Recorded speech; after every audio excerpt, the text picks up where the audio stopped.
Mwiriwe neza mwese. My name is Jerry Levy. Amazina yanjye nitwa Jerry Levy. I come from Kenya. Nturuka muri Kenya. Today I want to share with you my life testimony Uyu munsi ndashaka kubasangiza ubuhamya bw'ubuzima bwanjye and how I've been able to be free from the world of my own thoughts.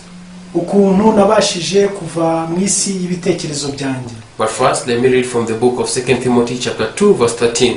Ariko mbere reka tubanze dusome urwandiko rwa kabiri rwa Timote ibice 2:13. It says, Haravuga ngo if you are faithless, kandi nubwo tutizera he remains faithful. we ahora ari ukwizerwa. If he cannot deny himself. Kuko atabasha kwivuguruza. In Kenya, I lived a toxic and also a poor life.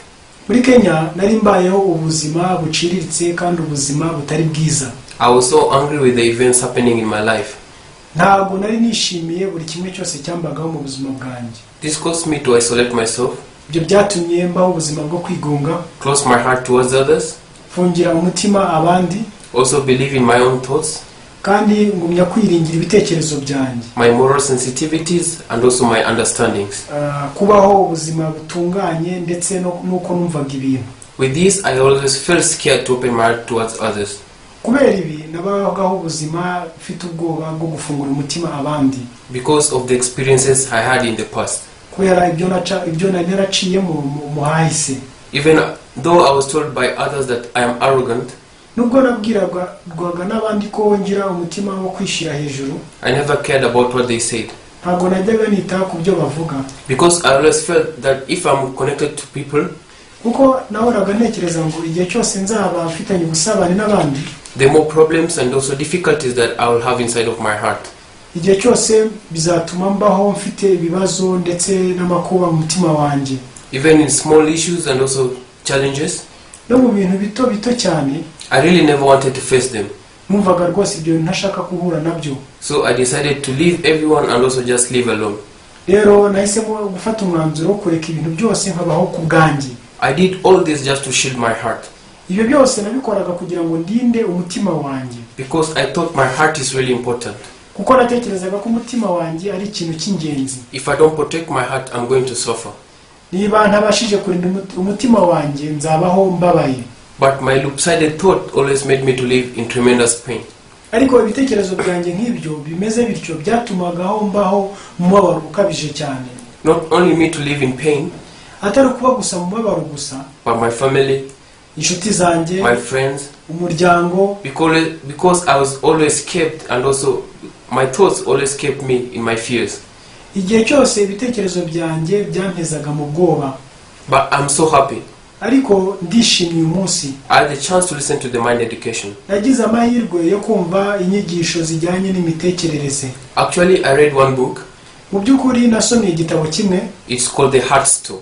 Icyo gitabo kivuga ngo ububiko bw'umutima. This is a second book series of the book Navigating the Heart. Iki ni igitabo cya kabiri mu bitabo by'uruhererekane. This is where I learned how to live an upright life. Aha niho nize ko wagira ubuzima buri ku murongo. This is where I learned that what brings happiness in life is living a life open towards everything. Aho niho nize yuko ikizana ibyishimo mu buzima ari ukugira umutima ufunguriye buri kimwe cyose. The heart of possessing an upright mind. Umutima ufite ibitekerezo biri ku murongo. Positive. Ibitekerezo bibona ibyiza gusa. Heart of loving others. Umutima wo gukunda abandi. Also the heart in trusting in God. N'umutima wo kwiringira Imana. Through this I could be able to be free, and also through this I could be able to realize that my thoughts always made me to live in pain. Rero kuba gusobanukirwa ibi ngibi nabonye yuko umutima wanjye wabaga igihe cyose mu mubabaro. Through this book, muri iki gitabo, I could be able to see how my life was unmanageable. Nabashije kubona uburyo ubuzima bwanjye butari ku murongo. Now I'm able to realize how it is important to live with a heart which is open towards everything. Rero ubu ngubu nabashije gusobanukirwa uburyo ari ingenzi cyane kugira umutima ufunguriye buri kimwe cyose. I had this chance to listen to the mind education.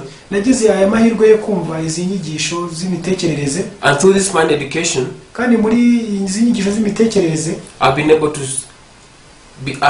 to be free and also realize how I can be able to solve issues that arise inside of my heart. nabashije gusobanukirwa uburyo nshobora gukemura ibibazo ibyo byose bizamuka mu mutima wanjye, issues revolving around me, ibibazo binzengurutse, because through this book kubera ko muri iki gitabo I've been able to solve issues like relationship, nabashije gukemura ibibazo bijyanye n'imibanire, burdens and difficulties, ibintu bibi n'ibibazo nacagamo, opening my heart towards others, gufungura umutima wanjye ku bijyanye n'abandi, and even living with people from different backgrounds. no kubana n'abantu bava mu kahise gatandukanye. Actually, all I can say is that mu by'ukuri icyo navuga muri ibi byose, through this book, muri iki gitabo, through this mind book actually, muri iki gitabo kijyanye n'imitekerereze, I've been able to be free, nabashije kubohoka, free from the world of my own thoughts, kubohoka mu isi y'imitekerereze yanjye, because I am well chosen, kubera ko because I am the chosen one, kubera ko ndi umuntu watoranyijwe, and also I could be free from the thoughts that led me to live in pain.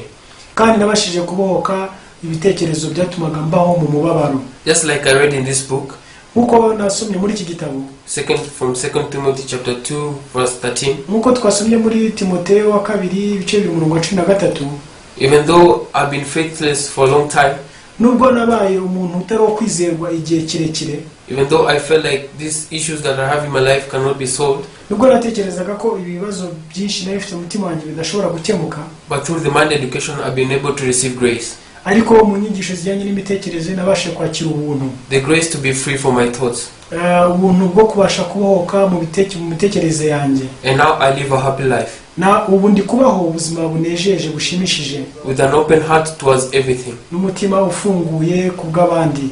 All I can say Cyo navuga, is that I'm thankful, ndashima, and I hope that also you can learn through this mind book. rero nizeye ko nawe hari icyo wakwiga muri iki gitabo kijyanye n'imitekerereze.